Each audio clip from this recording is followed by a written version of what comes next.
Bom, pessoal, treinamento desportivo 1, estou gravando essa aula aqui conforme combinado, um pedaço aí do final da parte de periodização que ficou faltando. E é uma coisa rápida aqui, só esse finalzinho de periodização em blocos que eu vou disponibilizar para vocês para estudarem para a prova, então. Eu sei que vocês já viram um pouco sobre essa periodização aqui, numa disciplina anterior, tá?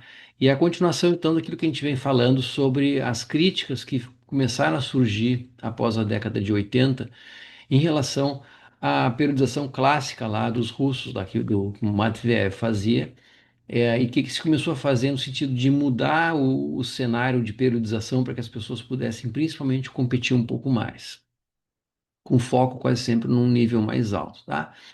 Então, uma das coisas que é defendida por esse pessoal que fez a periodização em blocos, que não por acaso também são russos, é que quando o atleta chega num alto nível já, as sessões de treinamento dele, os pequenos períodos de treino dele, ele tu não pode querer que ele evolua em muitas coisas ao mesmo tempo, porque ele já está num nível muito alto em várias questões, em várias capacidades físicas, em vários talentos, já ele já está num nível alto. Então tu não vai conseguir melhorar ele trabalhando várias coisas ao mesmo tempo, tá?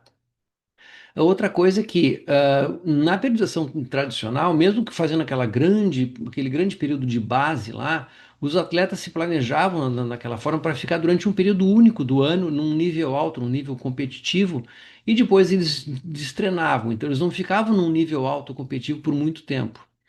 E aí começou a surgir em várias modalidades a necessidade que esses atletas ficassem aí durante meses capazes de competir. Então não dava mais para a pessoa se preparar durante 11 meses para ficar 2 semanas no nível alto, fazer uma competição por ano e depois começar uma nova temporada, mais uma vez com toda aquela fase base, tá? Bom, e aí então, o que que eles têm como princípio dessa periodização em blocos? É que se trabalham habilidades que tu consegue trabalhar elas uma de cada vez, tá?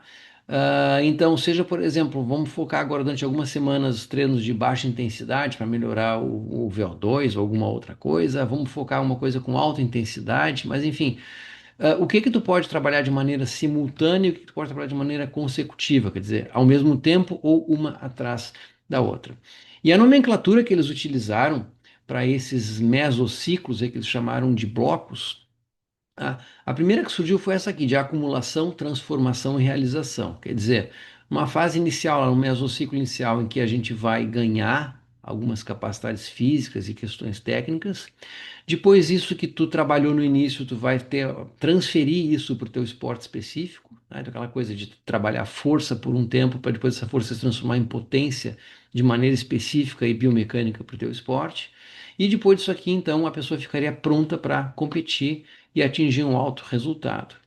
Aqui está uma imagem, então, retirada do livro do Vladimir Issurin, que é um dos russos que começou a falar bastante sobre essa periodização, em que ele tem aqui a temporada de um atleta dividida em 5 estágios, e aparece aqui, então, esses 3 tipos de períodos aqui, acumulação, transformação e realização, em que ele tem um período que eles chamam aqui de preparação, mas que já nessa preparação ele compete, né, o atleta compete, então que o atleta dele está fazendo uma Copa de Inverno, uma Copa de Primavera, e depois ele entra no período de preparação mais sério, onde vem as competições mais importantes, mas sempre com isso, acumulação, transformação e realização. E aqui um campeonato mundial, aqui um campeonato europeu, e aqui um campeonato, desculpa, uma Copa Mundial, um campeonato europeu e depois um campeonato mundial aqui. Seria o final de temporada e provavelmente a prova mais importante do ano para esse atleta aqui, tá? Então, o que que tem de vantagens nesse tipo de periodização? A principal delas é essa. Tu consegue fazer com que o atleta entre em mais competições por ano, sempre estando num nível relativamente alto.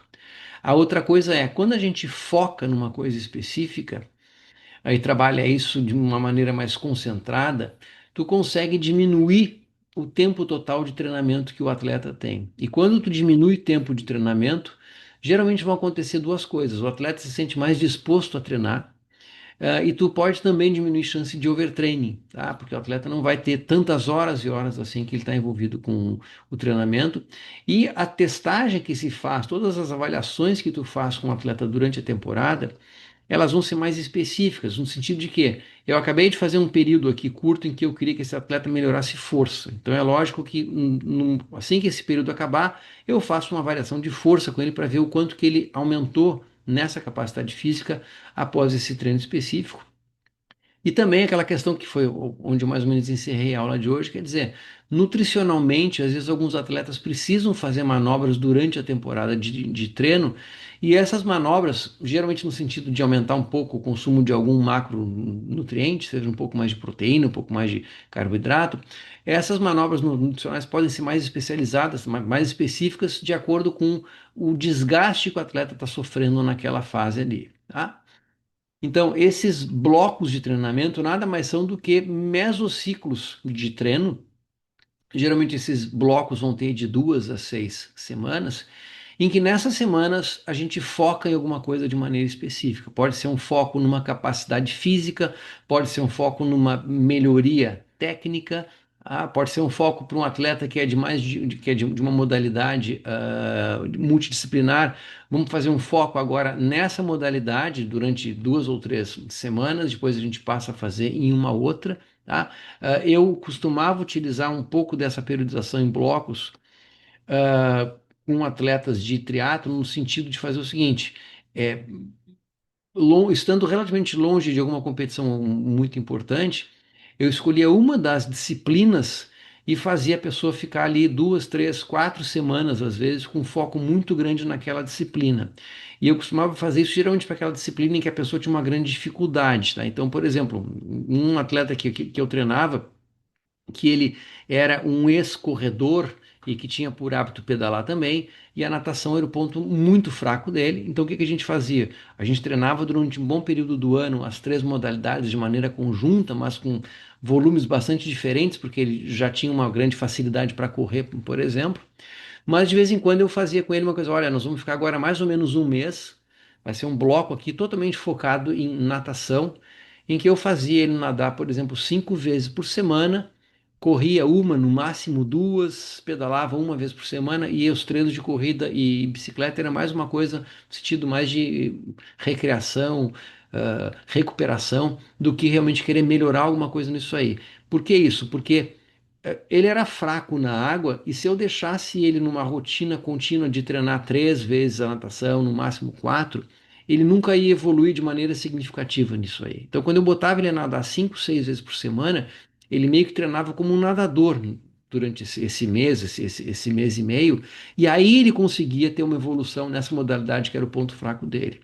Então se usa isso para às vezes para tentar melhorar um pouco um ponto fraco de algum atleta em algum aspecto, seja uma capacidade física, seja uma disciplina envolvida no esporte que ele está. Então, o que que eles ajudam a explicar essa periodização, tá? Que tu não consegue trabalhar cargas muito altas numa pessoa que já está num alto nível, tu não consegue trabalhar várias capacidades físicas ao mesmo tempo.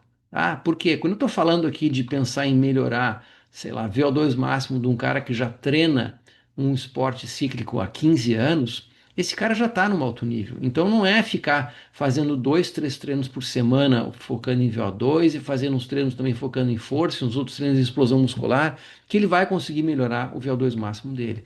Eu tenho que dar um foco um pouco mais específico nessa capacidade que eu estou focando, dar um foco na que eu estou focando, dar um foco mais específico nessa capacidade que eu estou querendo melhorar agora nesse período. Outra coisa, eles falam, para a pessoa ter sucesso esportivo, tu tem que chegar num altíssimo nível em habilidades que tu não pode trabalhar todas ao mesmo tempo. Tu consegue trabalhar de maneira consecutiva, ou seja, trabalho alguns dias, umas semanas isso aqui, deixo lá de lado, vou trabalhar numa outra coisa, deixo lá de lado, vou trabalhar numa outra coisa, tá? Porque não dá para trabalhar tudo junto. Diferente de um atleta iniciante, que tu consegue fazer vários treinos misturando um pouco de força, um pouco de VO2 máximo, um pouco de explosão muscular, um pouco de resistência anaeróbica, e ele vai melhorando em tudo mais ou menos junto, né? Porque aquela coisa, pessoal, quando a pessoa está num nível mais baixo, qualquer coisa ajuda a subir, tá? É como um aluno que está iniciando a treinar musculação. A pessoa nunca fez musculação, qualquer série básica lá de 3 séries de 10 ou 12 repetições para os principais grupos musculares vai fazer essa pessoa ganhar força, vai fazer essa pessoa ganhar um pouco de massa muscular, pode melhorar a potência muscular dessa pessoa, ela vai ter uma certa hipertrofia, mesmo fazendo aquele feijão arroz ali com um exercício para cada grupo muscular, sem ser coisas muito fortes. Agora, tu pega uma pessoa que já está treinada nisso aí, tá? A pessoa pratica musculação já há 10 anos e está querendo ter um ganho significativo de força, tá? Bom, tu vai ter que trabalhar o quê? Por exemplo, mais exercícios para o mesmo grupo muscular. Então não dá para tu ficar assim, olha, eu quero que ele tenha um ganho significativo aqui, por sei lá, de força peitoral, de massa muscular peitoral. Lá no início, um supino basta em aparelho, por exemplo. Agora não, esse cara aqui ele já precisa fazer uns treinos, sei lá, treino crucifixo, vai fazer um crucifixo, vai botar uma coisa com peso solto unilateral, pode pensar em fazer alguma coisa com uma carga diferente na fase excêntrica e concêntrica, quer dizer, por quê? Porque aquela coisa básica para esse cara não funciona mais. O que ele tinha que ganhar dessa maneira, trabalhando tudo mais ou menos de forma mediana, ele já ganhou. Então agora ele tem que ter um foco maior nessas coisas. E é o que esse pessoal da precisão em blocos fala. Um atleta que já está num alto nível não consegue ficar trabalhando tudo ao mesmo tempo e tu não vai esperar que ele melhore trabalhando dentro dessa metodologia. Então eu faço um paralelo aqui para a gente fazer uma certa comparação aqui, ó. Não é esporte, mas o que eu quero trazer de exemplo aqui? Numa preparação aí, que hoje em dia a gente não fala mais em vestibular, não existe mais, mas para o Enem, para algum concurso que a pessoa precise fazer e que envolva 5 ou 6 disciplinas, tá? Então pensa assim, olha, a pessoa pode se programar para estudar da seguinte maneira: eu vou dedicar por dia 6 horas ao estudo e eu vou estudar 1 hora cada matéria que eu preciso estudar. Então, eu vou estudar 1 hora, sei lá, legislação, 1 hora matemática, 1 hora eu vou estudar língua inglesa, 1 hora eu vou estudar português, assim, e ela vai fazer isso, ela vai estudar durante meses assim, 1 hora cada coisa, tá? Funciona? Pode funcionar. Não estou dizendo que não funcione, tá? Mas é uma outra maneira de encarar esse estudo, o que que seria? Olha só, eu sou meio fraco em matemática, então é o seguinte.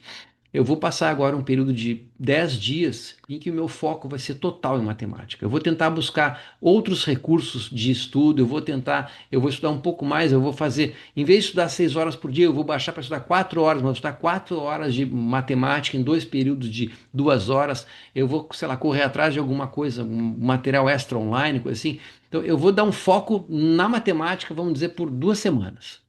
Por quê? Porque meu ponto fraco eu preciso melhorar. Eu já reparei que se eu seguir estudando 1 hora por dia só, às vezes com a cabeça cansada das outras matérias que eu estou estudando junto, eu não estou evoluindo em matemática. Então eu vou dar uma certa esquecida nas outras coisas e vou dar um foco maior em matemática, tá? Vou esquecer totalmente português, história, legislação? Não, quem sabe tu faz assim, vamos fazer um balanço então. Tu vai estudar 3, 4 horas de matemática e aí tu vai estudar 1 hora de uma outra matéria que não seja a matemática e tu vai variando essas matérias que são. Então, olha, tu vai estudar 4 horas de matemática hoje, 1 hora de português. Amanhã, de novo a matemática e 1 hora de legislação, por exemplo.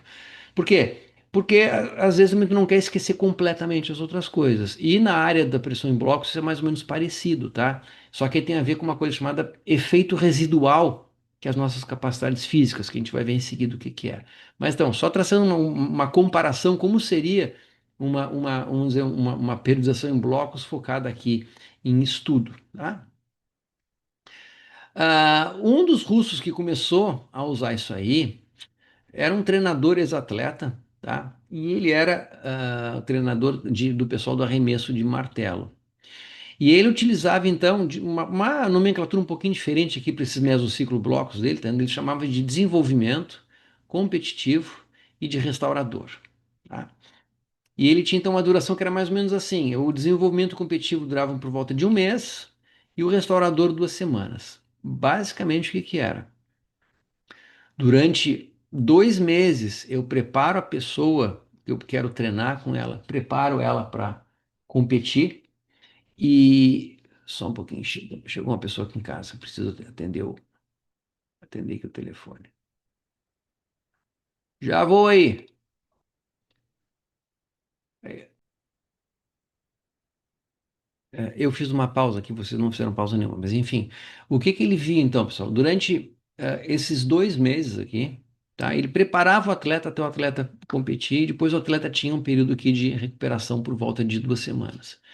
E aí, o que que a gente tem aqui? São 8 semanas mais duas, são 10 semanas. Então, dá para, por exemplo, tu pensar em fazer esses atletas que competirem 5 vezes por ano, né? Se tu tens aqui um período de 10 semanas, aí a gente tem 52 semanas um ano, então dá tranquilamente para tu fazer um planejamento desse aqui para a pessoa competir 4, 5 vezes por ano, que é o que esses atletas aqui começavam a fazer aí a partir da década de 80 e a década de 90, quer dizer, mais competições no ano. E só que ele falava também assim, olha, esse meu modelo eu já percebi entre os meus atletas uma grande variação, no sentido de que ele via que alguns atletas conseguiam aí com um período mais curto chegar no seu rendimento muito alto e outros precisavam de um tempo 3, 4 vezes maior. E ele viu que isso dependia bastante também do amadurecimento esportivo, no sentido de que geralmente os atletas mais maduros vão chegar mais rápido a um nível mais alto, até porque eles precisam de uma quantidade um pouco menor de treinamento, porque já vem com uma carga lá muito grande de condicionamento físico. E aí, uma mudança que começou a acontecer nessa época, tá? É que os treinos eram uma quantidade muito grande. E mesmo assim, em vários esportes, as pessoas iam carregando muito nessa questão do volume, e não necessariamente isso se traduzia em sucesso esportivo, tá? E aí, então, a seleção de remo russa, o Vladimir Isfrin, que é talvez o mais famoso em relação a essa periodização em blocos, tá? Tem 2 livros dele sobre esse assunto. Tá aqui a nomenclatura, aquela que eu já falei para vocês, que ele chegou e propôs isso aqui para a seleção de remo russa, lá na década de 80. O que que aconteceu quando eles adotaram esse formato de periodização? Eles começaram a treinar muito menos e começaram a ganhar mais. Tá? Ou seja, o sonho de qualquer treinador e qualquer atleta. Se tu precisa de menos treino e tu está tendo um sucesso esportivo maior. E isso começou a se espalhar e foi sendo visto em várias outras modalidades. Então, deu uma grande queda aí nas últimas 2 décadas do século passado, pessoal, de que se conseguiu manter os atletas tendo rendimentos muito bons, mas várias coisas começaram a fazer os atletas precisarem treinar menos. Então, quando se começou a conseguir acompanhar melhor o rendimento físico e o processo de recuperação, por exemplo, as pessoas começaram a ver que, olha, não preciso treinar tanto para chegar no mesmo lugar, tá? Então, monitoramento de carga, né?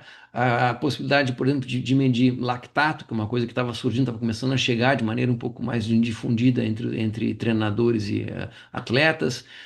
Coisas de tecnologia, quer dizer, frequência cardíaca é uma coisa que para a gente hoje é super comum, mas é uma época que não se tinha frequência cardíaca durante a sessão de treinamento, como por exemplo.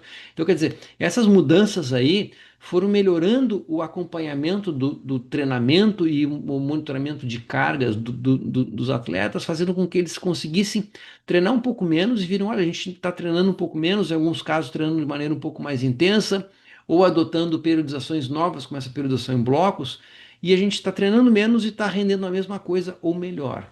E uma outra coisa que se fala também, que a gente não pode negar, é que muitos desses países aí, lá ao lado, Rússia, Alemanha, China e coisa assim, eles, quando o comunismo acabou na década de 80, e aí se começou a ter mais comunicação com esses países, se começou aí a ter um controle maior de dopagem também. Então, é sabido que o atleta, quando estava com doping, conseguia treinar numa quantidade muito maior, porque a gente tem alguns tipos de doping que melhoram o teu rendimento durante o esforço, mas também tem muito doping que melhora, na verdade, o processo de recuperação. Quer dizer, o atleta dopado conseguia se recuperar mais e conseguia treinar mais.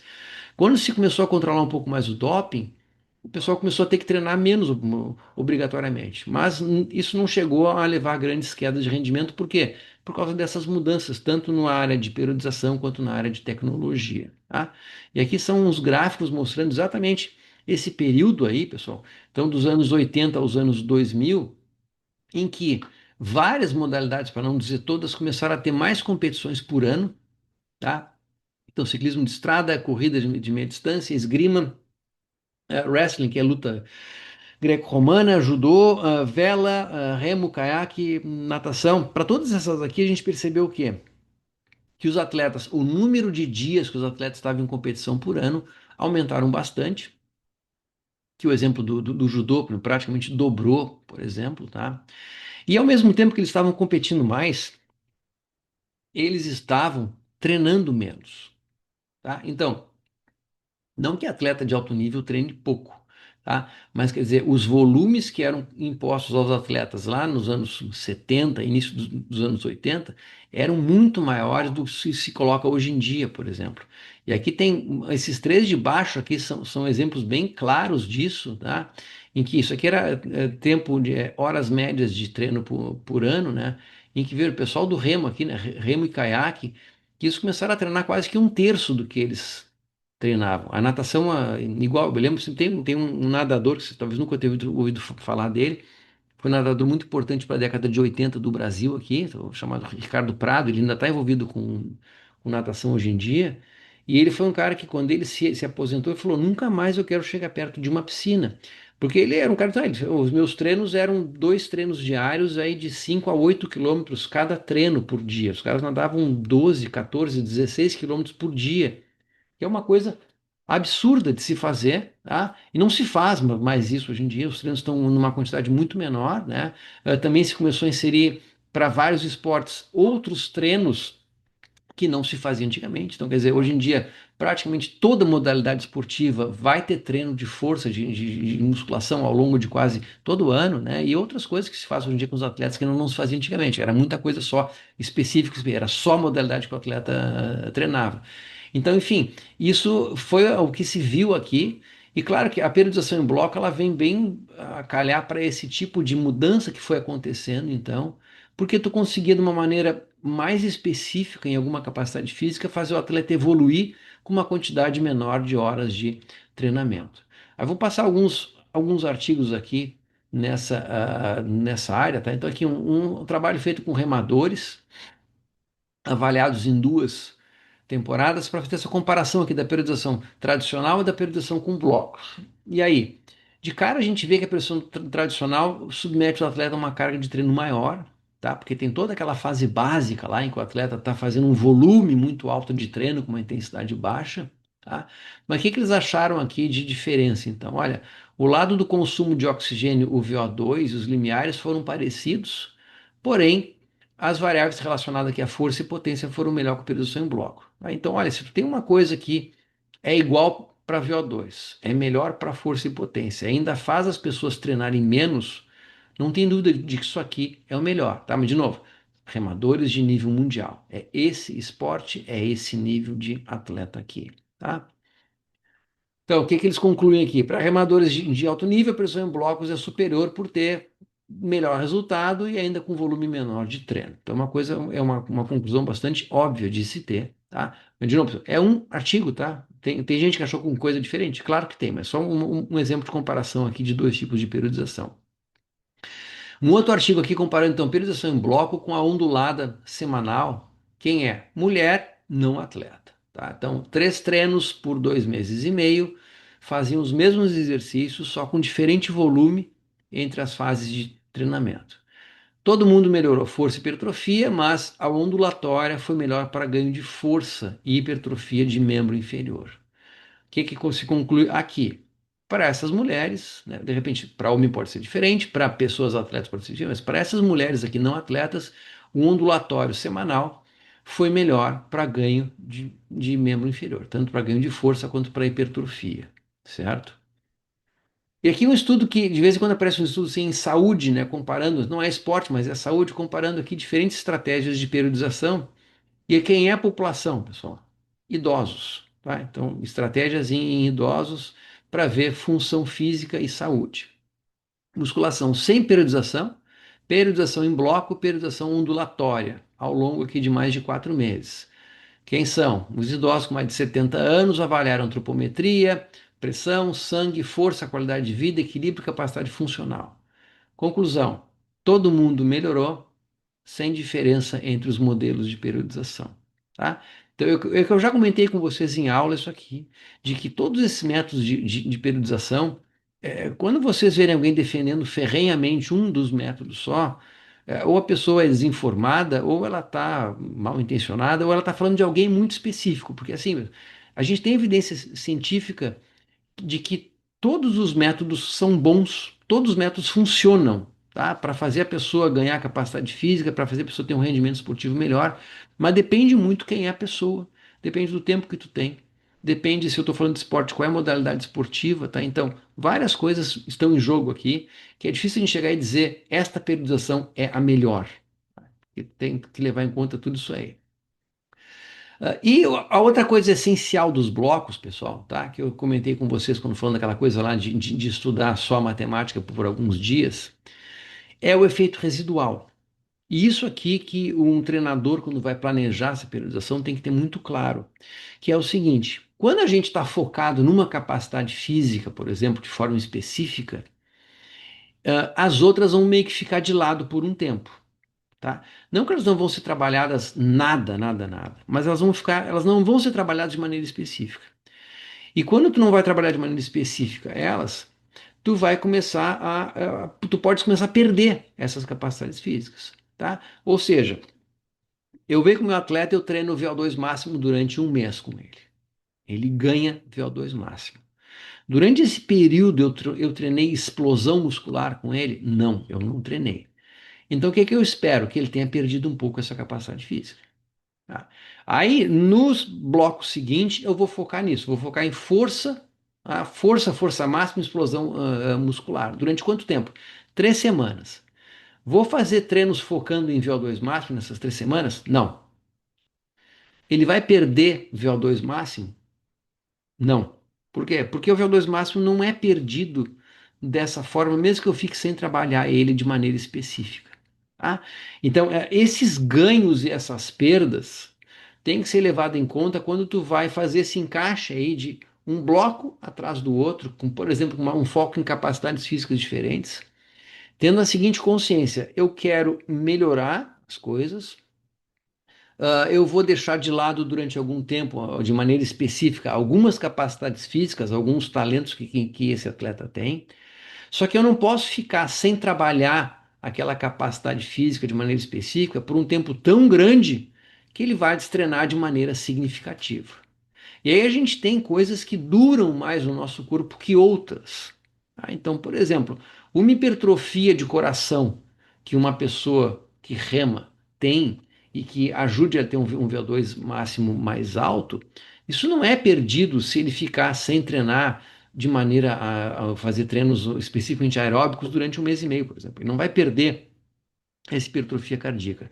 Até porque ele não está parado, pessoal, tá? Lembrando assim, é muito diferente tu ficar sem treinar de maneira específica alguma coisa, de tu ficar parado. Ainda tem um outro estágio, que é o pior de todos, que é a pessoa ficar acamada. Então, assim, olha, o cara ganhou VO2 máximo correndo, tá? Tá. E agora ele vai fazer uma outra coisa, que não seja isso. Se ele ficar 2 semanas treinando força, por exemplo, ele não vai perder esse VO2 máximo que ele ganhou. Se ele ficar 2 semanas parado, ele também não vai perder, mas já não vai ser igual do que se ele tivesse ativo com treinos de força, por exemplo. Se ele ficar acamado, bom, aí pode ser que ele perca, tá? Mas então, esses blocos aí vão alternando essa especificidade, de quanto vai requisitando de cada capacidade física. Isso poderia, dependendo do tempo que tu vai ficar sem treinar de maneira específica, chegar até a destrenar aquela capacidade física. Então, o que que significa esse efeito residual? É o período em que, mesmo sem treinar de maneira específica, tu não chega a perder aquilo que tu ganhou treinando, tá? Então, só que esse tempo que a capacidade física fica alta, pessoal, depende do que é. Então, por exemplo, velocidade máxima é uma coisa que se tu ficar sem treinar 3 meses, tu perde, tá? Tu perde bastante dela. Claro que ela tem um componente genético muito grande, mas enfim, tu vem com um atleta lá num alto nível que ele está pronto para competir e ele é um velocista. Se esse cara aí ficar sem treinar a velocidade máxima por 3 meses, ele vai cair bastante no nível dele. É claro que ele ainda vai ser uma pessoa super rápida, ele ainda vai ganhar de um monte de gente, mas enfim, comparando com aquele altíssimo nível que ele chegou para a competição, ele vai cair muito se ficar 3 meses sem treinar a velocidade máxima de maneira específica, tá? Agora, 2 meses que ele fique sem treinar VO2 máximo de maneira específica, ele perde, não vai chegar a perder. tá? Porque as adaptações que a gente tem, principalmente as morfológicas, que é adaptação morfológica, pessoal? É um coração mais forte, um ventrículo esquerdo mais espesso, uma rede de capilares que entregue sangue, tá? Um hematócrito mais alto. Isso aí que leva um tempo a vir para chegar nos dar um VO2 máximo mais alto, não some tão rápido quanto some, por exemplo, a velocidade máxima. Tá? E aí, a gente precisa então montar esses blocos aí de uma maneira que esses efeitos residuais consigam manter o condicionamento que tu quer para cada etapa, tá? Então assim, bom, mas o meu atleta ele é um velocista, mas ele tem uma competição daqui a 4 meses só. Ah, então eu não estou tão preocupado assim em ficar fazendo ele manter uma velocidade muito próxima do máximo dele, por quê? Porque eu tenho 4 meses até lá. Eu posso fazer uns blocos com outras coisas agora e eu vou aceitar o fato de que sim, ele vai destrenar um pouco nessa questão da velocidade máxima dele, tá? Depende de quando é que está a competição, obviamente. Mas a gente tenta aqui encaixando esses blocos aqui de maneira a não perder muito esses efeitos residuais. E num dos livros do Issurin, ele traz esse quadro aqui, essa tabela, mostrando aproximadamente aqui as coisas que duram um pouco mais ou que duram um pouco menos. Tá? Então, assim, a gente não espera que um atleta perca quase nada, vamos dizer assim, de resistência aeróbica, se ele ficar aí 25, 35, até uns 40 dias, sem treinar de maneira específica a parte aeróbica. Tá? Até porque ele não está treinando a parte aeróbica, mas ele está se mexendo fazendo alguma outra coisa. Tá? Então, o que que ele mostra aqui? São a duração, mais ou menos, que essas capacidades físicas aqui têm, em que a gente pode com certeza ficar sem treinar elas de maneira específica e tu não vai chegar a ter nenhuma perda significativa. Tá? Então, eu coloquei quais são aqui o lado fisiológico, o que que mantém a pessoa tendo um VO2 máximo alto, mesmo sem treinar de maneira específica. São essas coisas, essas características fisiológicas aqui. E claro, como cada capacidade física depende de alguns aspectos fisiológicos, e esses aspectos tanto são desenvolvidos em tempos diferentes quanto eles regridem num tempo diferente, a gente espera que o atleta vá ah, possa perder ou destrenar um pouco em tempos diferentes, tá? Então, isso aqui é o que traz o livro dele em relação ao tempo que o atleta consegue ficar muito bem sem treinar de maneira específica e ele não vai perder nada. Ou seja, dá para um velocista ficar aí mais de uma semana sem treinar de maneira específica a velocidade máxima, que ele não vai ter nenhuma perda, tá? Bom, mas tu quer que ele, quantos blocos tu pretende colocar sem que ele treine a velocidade máxima? Vai depender de quão longe da competição tu estás, por exemplo.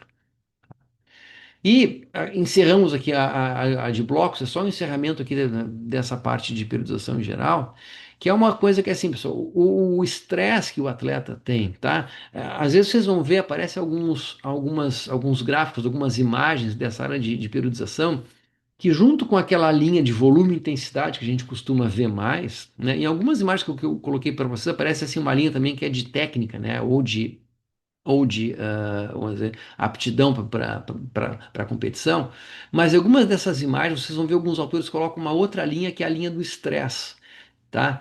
E aí sim a gente tem o atleta vai aumentando o estresse dele ao longo da temporada e ele tem que ter uma certa distinção também do que é estresse físico do que é o estresse mais psicológico. Então geralmente se fala assim, que no período mais preparatório, mais longe de competição, o grande estresse que o atleta vai sofrer é aquele estresse de carga física, tá? Porque aí é aquele estresse que eu costumo dizer que é aquela carga, que é volume pela intensidade.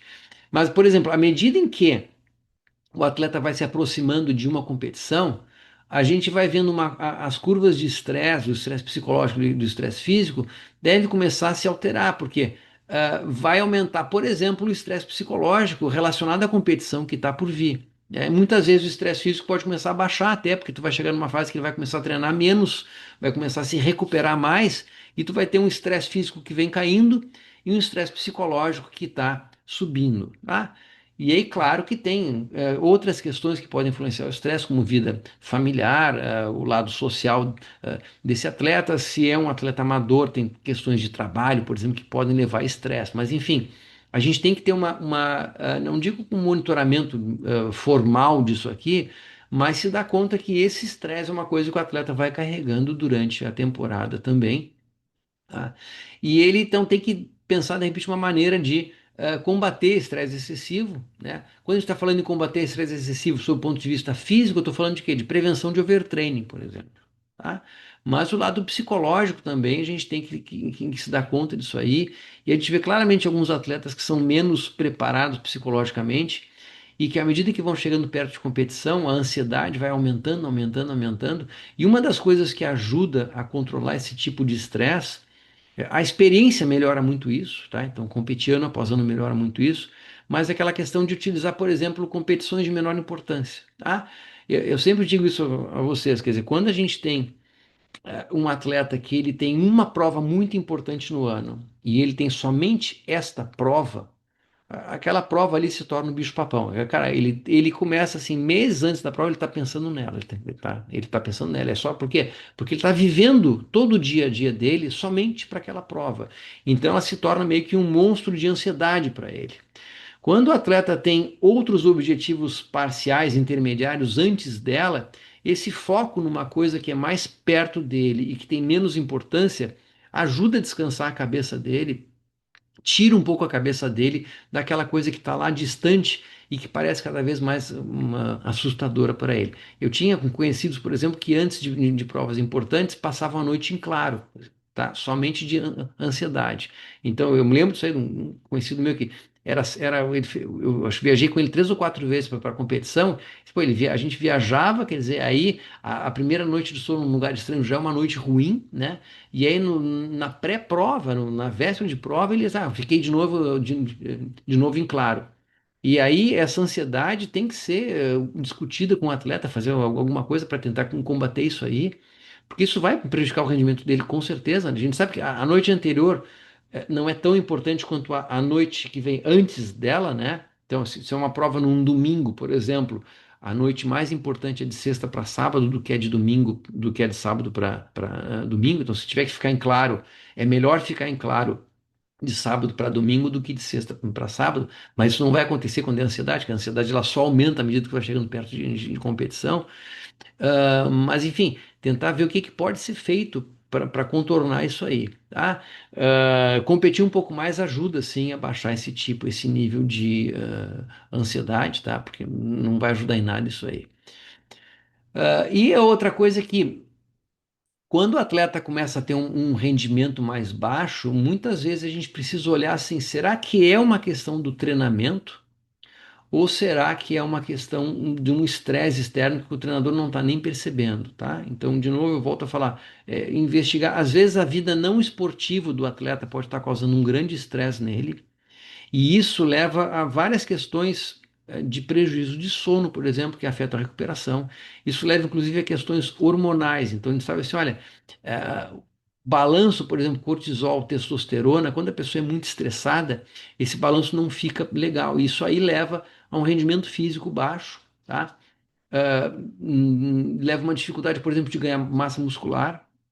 Não é preocupação de atleta, mas, por exemplo, isso pode levar a pessoa a ganhar um certo peso de gordura, tá? Então, aí, saindo da área esportiva, eu tive vários, não foi um nem dois já, alunos que eu acompanhava mais de perto, assim, em ambiente de academia, e se tu descrevesse como é que era a rotina dele, no sentido de treinamento, de descanso, de alimentação, tinha tudo para dar certo. E a pessoa vinha, por exemplo, massa muscular estagnada e ganhando gordura corporal.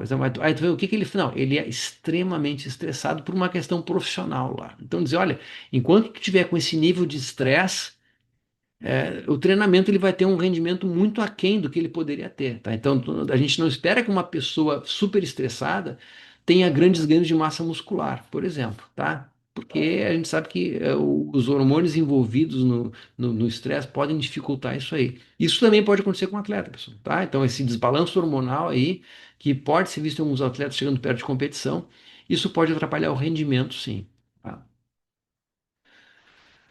E a outra coisa é que essa coisa do estresse também, dependendo se é uma prova feita em casa, ou uma prova que precisa de viagem, isso tem que ser muito bem pensado, tá? Então, a gente deu um toquezinho nisso aqui hoje em aula, até falando dessa questão de o que fazer pré-prova para preparar o atleta em relação à competição longe de casa, né? Eu falei um pouco essa questão de temperatura, fuso horário, etc e tal, umidade do ar, mas são várias coisas que geram estresse, tá?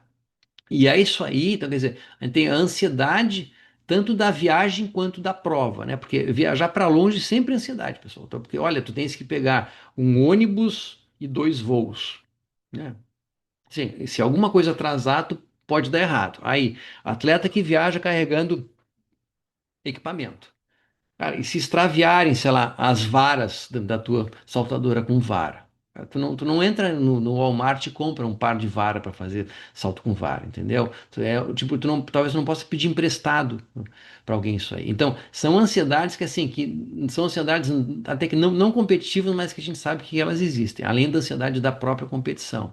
Então, todo o tempo fora de casa, comer comida estranha. Eu já vi gente viajar com comida, já vi gente viajar até com água, dependendo do lugar onde iam, porque para não correr risco de ter alguma surpresa lá, de passar mal da barriga, coisa assim. Já falei fuso horário e temperatura. E o sono também é uma coisa que é muito afetada quando a gente viaja. Sempre que a gente viaja, o nosso sono fica diferente nos primeiros 2 dias, tá? E aí, bom, o que que tu vai encontrar lá para dormir? Tá? Hoje em dia tem um atleta de ciclismo até que estava com problema de coluna e aí os caras vão viajando, dormindo um dia em cada cidade, a equipe dele levava o colchão dele. Por quê? Cara, eu não quero chegar num hotel e ter um colchão estranho, porque eu tenho problema de coluna que se eu durmo mal, no dia seguinte eu não vai prestar. Mas enfim, são todas coisas que vão gerando estresse para esse atleta e que podem levar ele a um desgaste maior. E aí isso tem uma preocupação pré-prova, que é muito clara, que é muito óbvia, né? Mas também o treinador tem que se dar conta um pouco disso na volta ao treino, tá? É aquilo que eu comentei também em aula hoje, quer dizer, o evento, a competição leva a uma grande queda de imunidade e muitas vezes a volta aos treinos tem que levar em conta isso aí para não pegar a pessoa com uma imunidade baixa e começar direto a colocar um treino muito pesado. Eu fiz aquele comentário com você sobre atleta amador que fala, vou ter uma viagem semana que vem, vou ficar fora com quarta e quinta-feira, em que eu costumava colocar o treino de terça-feira um pouco mais leve, porque eu não quero fazer um treino muito pesado nele em pré-viagem, porque eu sei que ele não vai se recuperar bem desse treino estando em viagem. E da mesma maneira, ele fica fora quarta e quinta. Sexta ele está pronto para treinar. Vamos fazer uma coisa leve. Por quê? Porque ele está chegando aqui com essa carga de viagem que ele não deve ter dormido tão bem, não deve ter tido os mesmos horários de refeição, quer dizer, ele está mais fraco, em vários sentidos, inclusive do sistema imunológico dele. Então a gente, o pré, né, e o pós, tu tem que se preocupar nessa forma, porque esses estresses aí vão levar o atleta a ter uma queda de imunidade, uma queda de rendimento também. E acho que finalizando, eu já falei, mas quer dizer, todas essas comparações, pessoal, a gente viu, eu passei de propósito bem rápido por aquelas outras periodizações lá do Tiene, da pendular, etc e tal. As que a gente mais vê por aí, então, é a ondulada, é a linear reversa, tradicional e a em blocos. Acho que essas quatro são as que mais aparecem na literatura. E sempre que a gente vê essas comparações, pessoal, sempre tem essa questão aqui, ó. Depende muito quem é a população que está sendo estudada.